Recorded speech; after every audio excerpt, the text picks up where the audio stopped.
Hi, this is Cheryl with Peace and Power Movement Services. I'm out in my backyard and, as you can see, there's snow happening here. So when I talk about, dreaming and planning for my garden, I know it's a little time away, but I wanted to share this quick video on 3 tips about how to do better movement using a hand tool like this kind of little hand spade. Because I've worked with people who come in with carpal tunnel syndrome, with kind of wrist wear and tear, and there's some really simple and easy ways that you can avoid giving that kind of experience to yourself while you garden.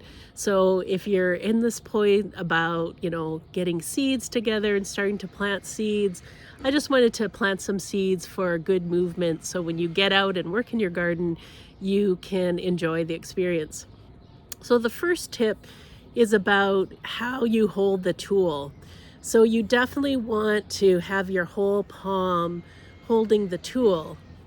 And a big reason for this is when you hold with your palm, you can then grasp more fully with your bottom 3 fingers and use your index and thumb for support.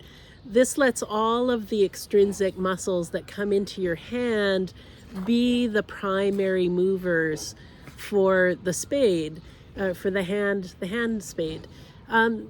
There's not much issue in holding it more with your fingers or your fingertips, but as soon as you start to get into ground, if there's at all, if it's clay soil or tough soil, as soon as you start to do this, you're going to really start to strain the tendon and the small parts of these muscles in your hand and around your wrist.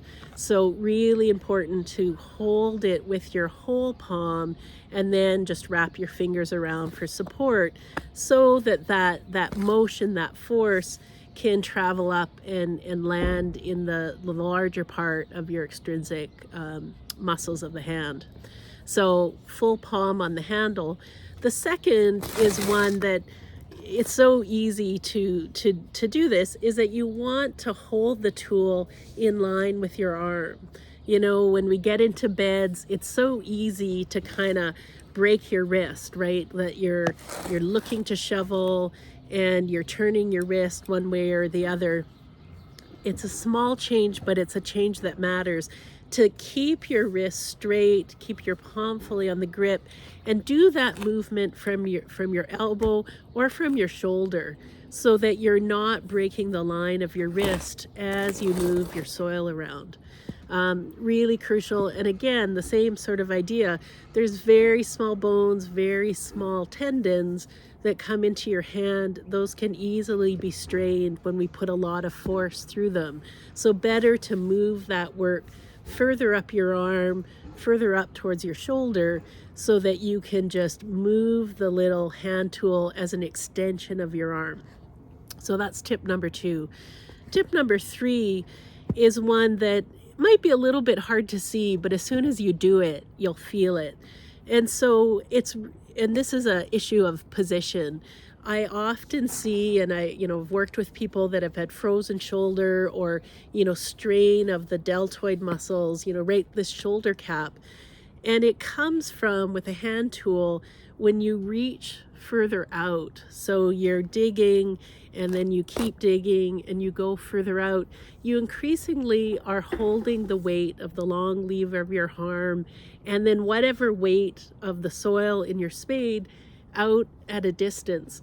And so that really starts to load the force of that work into your deltoids, into your shoulder joint. And it's not a joint that's actually designed to do that kind of work. So the simple solution is to keep your work with your spade close to you. And then as soon as you find yourself going into that reach, just reposition yourself so that you're staying in your personal space and keeping the line of the weight of your arm and whatever's happening in your hand spade within a certain distance, so that work's distributed and doesn't end up landing on your shoulder. So those are my 3 tips for protecting your wrists and hands. Enjoy your garden. I can't wait to get out and get into the soil. So take good care, and would be great to hear and see pictures from you about what you produce in your garden this year.